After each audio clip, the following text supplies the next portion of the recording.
મોહરમ તાજિયાના તહેવાર નિમિત્તે સુરતના લિંબાયત ખાતે સહારા સાતન પૂર્વા વેલફેર ટ્રસ્ટ દ્વારા એક શાનદાર આયોજન કરવામાં આવ્યું હતું, જેમાં મુસ્લિમ સમાજના આગેવાનો તાજિયા જુલુસ કાઢવામાં આવ્યો હતો। શાંતિ અને સૌહાર્દપૂર્ણ વાતાવરણમાં લિંબાયતમાં તાજિયા જુલુસ નીકળ્યા અને લિંબાયતના મુસ્લિમ ભાઈઓએ ખૂબ ઉત્સાહપૂર્વક તહેવાર ઉજવ્યો। આ જુલુસમાં લિંબાયતના લોકપ્રિય ધારાસભ્ય શ્રીમતી સંગીતાબેન પાટીલ સાથે સુરતના deputy mayor doctor Narendrabhai Patil, માજી કોર્પોરેટર ચીનુ પણ,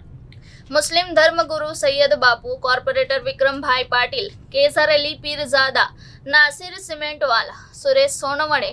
બાબુ શેખ, પોલીસ વિભાગના ઉચ્ચ અધિકારીઓ ઉપસ્થિત રહ્યા હતા અને ટ્રસ્ટના પ્રમુખ હાજી રેહાન દ્વારા તમામ મહેમાનોને શાલ તથા પુષ્પગુચ્છ આપી સન્માન કરવામાં આવ્યું હતું। મારું નામ doctor Narendrabhai Patil, deputy mayor Surat મહાનગરપાલિકા।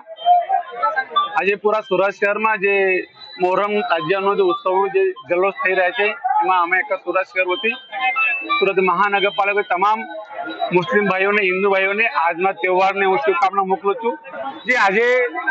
ઉત્સાહભર્યા તહેવારમાં લોકો બહાર નીકળીને આ તહેવારને ઉજવે છે, ત્યારે એમાં ઉપસ્થિત અહીંયા જ આપણા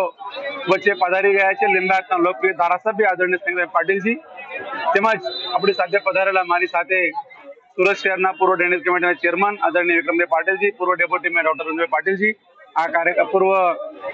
કોર્પોરેટર સિંધુભાઈજી અને તમામ સમાજના આગેવાનો,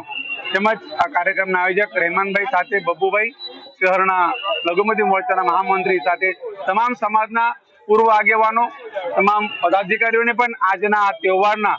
લિંબાયત શહેરને, સુરત શહેરને સુખ અને શાંતિ રહેવા માટે હું પણ ભગવાનને પ્રાર્થના કરીશ કે અમારું લિંબાયતના નમક નગરવાસીઓને સુખ શાંતિ જળવી રહે।